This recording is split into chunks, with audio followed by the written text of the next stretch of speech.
For me, it was always clear sitting in an office working on a laptop or computer, no way.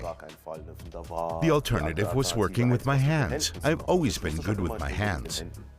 When most people imagine a shoemaker, they think of an old, hunched-over man. I wanted to move away from that narrative. I always wanted to be different from other people. Hello guys, my name is Richard Every. I'm 31 years old. I live in Frankfurt, Germany, and I'm a shoemaker master.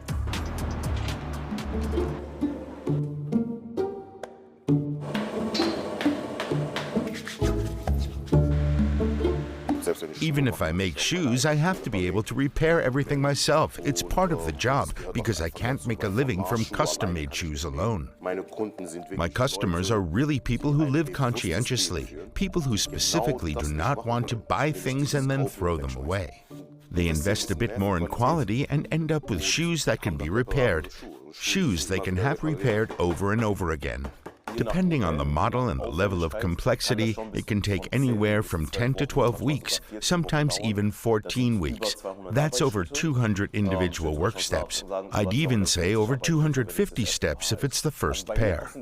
My prices start at $2,000 for the first pair because we have to take measurements. And once I've made the last, once I have the foundation, each additional pair is less expensive because the patterns already exist and the measurements have already been taken.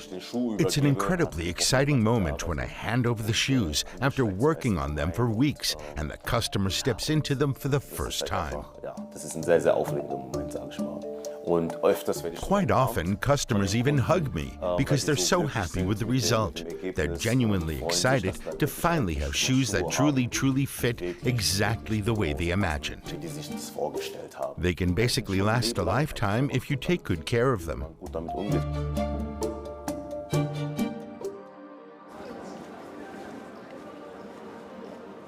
I love Frankfurt as hell, bro, because it just has like a different energy than the rest of Germany, I would say. But now I speak way more German than English, so like even though to express myself, it's way easier. It comes way more natural for me. I don't know. I feel at home here, I would say. So yeah, definitely want to leave Germany at some point because first of all, taxes and as a bureaucracy, so like there's so much paperwork. There's a saying that it's a cliche that a lot of German people are still uptight. Definitely still a white society, like for sure. So it's just nothing I can overcome. I never felt different in Nigeria. You can never like really be completely fully accepted. That's just how it is, you know. So you just have to live with it and then make the best out of it, you know. The long-term goal for me is like build my brand, build my shop, and then to be able to sustain it for a longer period of time, and then someday maybe go back to Nigeria and build like a school or something there. A school about building shoes and be able, like also a craftsmanship.